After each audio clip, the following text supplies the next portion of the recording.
কিছু জিনিস সময় দিয়ে মাপা যায় না, তারা থাকে স্মৃতিতে, থাকে অনুভূতিতে, থাকে হৃদয়ের গভীরে। একটা আংটি, একটা নূপুর, একটা চেন, এই জিনিসগুলো শুধু গহনা নয়, এগুলো আমাদের জীবনের গল্প। আর প্রতিটা গল্পে দরকার হয় একটি নিরাপদ জায়গা। আজ আমরা আপনাদের সামনে এনেছি ঠিক তেমনই একটি জায়গা, দুটো ডিজাইনার ট্রে, একটা বাবল ট্রে আর অপরটি হচ্ছে এই যে দেখো আরেকটা ডিজাইনার ট্রে। এই ট্রেটা দেখতে আরও কিউট, দুটো কালারের কম্বিনেশনে করা হয়েছে, একটা সাদা অপরটা নীল, আই সুদিং একটা কালার। ট্রে দুটো আর ডিজাইনার জুয়েলারি বাক্স, শান্ত গভীর পদ্ম নীল রঙে, উন্নত মানের জিপসাম পাউডার দিয়ে তৈরি। একবার তাকালেই বোঝা যায় এটা কোনো সাধারণ বাক্স নয়। এই রঙটা দেখুন, নীল পদ্ম, যেন আকাশ জলের মাঝামাঝি, একটা শান্ত অনুভূতি। যে রং বিশ্বাস শেখায়, ভালোবাসা ধরে রাখে। ঘরের আলোয়, ড্রেসিং টেবিলে বা শোরুমের ডিসপ্লেতে এই রং আলাদা কথা বলে। প্রতিবার জিপসামের এই জুয়েলারি বাক্সটা ডিমোল্ড করার সময় ভয়ে ভয়ে থাকি, বিশেষ করে এই ঢাকনাটা।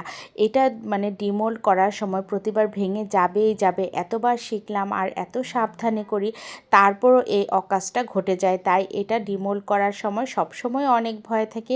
আমি মনে করি আমার মতো সবাই এমন ভয়ে ভয়ে থাকে কখন যেন এটা পটাশ করে ভেঙে যায়। আর ভিডিওতে তোমরা দেখতেই পাচ্ছ আমি কতটা যত্ন সহকারে ধীরে ধীরে এটা ডিমোল্ড করার চেষ্টা করছিলাম, কিন্তু শেষ রক্ষা আর হয়নি, অবশেষে এটা ভেঙে গেল।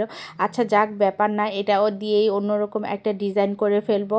আর এই তো দেখো স্যান্ড পেপার দিয়ে সুন্দর করে ঘষে এই জায়গাটা সমান করে দিচ্ছি। যদিও এটাতে অনেকে ফুল বসায়, কেন যেন ফুল বসালে আমার কাছে ভালো লাগে না, তাই এই যে স্যান্ড পেপার দিয়ে সুন্দর করে ঘষে এটাকে স্মুথ করে দিচ্ছি। এটাও কিন্তু একটা অন্যরকম সুন্দর ডিজাইন হয়ে যায়। এই যে অনেকটাই স্মুথ হয়ে এসেছে, আর একটু ফিনিশিং করে নিলেই এটা একদম পারফেক্ট হয়ে যাবে।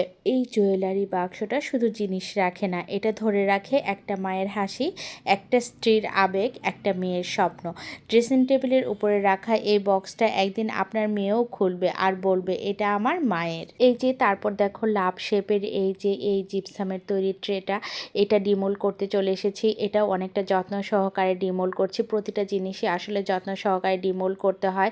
আর হাতের নখ তো একদমই বড় রাখা যায় না, যদি নখ একটু বড় থাকে তাহলে কিন্তু এই প্রোডাক্টগুলোর গায়ে ঘষা লাগে, আর ঘষা লেগে জায়গাটা নষ্ট হয়ে যায় আর দেখতেও অনেকটা বাজে লাগে। আর তাই তো এই যে দেখো কতটা সুন্দর করে আস্তে আস্তে ডিমোল্ড করে নিচ্ছি, একটু এদিক সেদিক হলেই কিন্তু জিনিসটা ভেঙে যায়।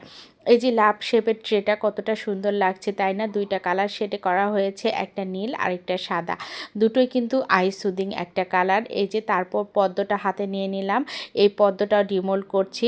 আসলে ভিডিওতে দেখতে পাচ্ছ কতটা যত্ন সহকারে ধীরে ধীরে পদ্মটা ডিমোল্ড করলাম। প্রথম দিকে আমার এই পাতাগুলো ভেঙে গেলেও পরবর্তীতে আর কখনো ভাঙেনি। যে কোনো ডিজাইন বা যে কোনো কালার দিয়ে কাস্টমাইজ করে নেওয়া যাবে, তাই দ্রুত অর্ডার করে ফেলতে হবে আমাদের এই পেজে। ভিডিওটি ভালো লেগে থাকলে অবশ্যই লাইক, কমেন্টস এবং শেয়ার করতে ভুলবে না কিন্তু। আজ এ পর্যন্তই, আল্লাহ।